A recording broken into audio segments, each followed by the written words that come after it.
Hi, I'm James McGarvey. I'm the All Black doctor. It's pretty important. Obviously, immunity is our protection against cold and flu and other illnesses, and if players or management pick up those things, then it's not good for performance. There's lots of evidence around people with symptoms, missing days, directly relates to performance on the field, so we work pretty hard to try to maintain immunity as our first line of defence.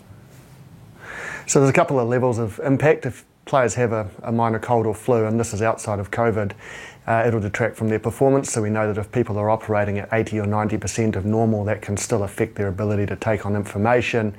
And in the All Blacks, we have relatively short periods of training, and so we need them to take on board everything they can. So there's a subtle effect from mild illness. If they have a more significant illness and they can't train, there's a more major effect. And with COVID, we have to isolate everyone who's got any symptoms. So it has a massive effect because they're stuck in their room for 3 days. So we're working harder than ever to try to prevent that. Most people, when they're carrying a virus, will have an increased propensity to inflammation, and so recovery is delayed if you're carrying another illness. Yeah, so people outside of COVID definitely play games with colds and flus, and getting through 90 minutes is usually possible, but the more significant the symptoms, the more effect it has. So as soon as you're starting to limit airflow, especially in a game with mouth guards, when they're blocked in the nose, people start to notice that.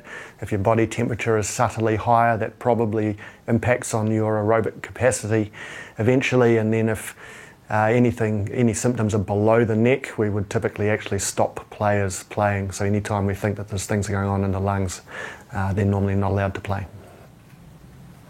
Just all of our wellness steps are things that help players' immunity. So things like sleep, which is a challenge in this environment with all the travel and hotels and the late games. Diet is a big one, so our nutritionist works really hard to give the players the healthiest possible diet. And the supplements that we use as well. There's a couple of things that seem to have some evidence for helping immunity, and mental health, general wellness, global wellness is also really important. Yeah, so there's some specific substances that do have some evidence. I guess as the team doctor, it's my job to look at the evidence base for these. Vitamin C, especially in athletes or people who are working hard physically, seems to reduce your risk of respiratory tract infections. There's a good quality Cochrane review on that. Probiotics have some evidence, and we feel that that's strong enough we use those. And we also use multivitamins, just try to ensure that people are getting everything that they need. Not really in terms of immunity. There is more viruses around in winter, but in our athletes we see different patterns.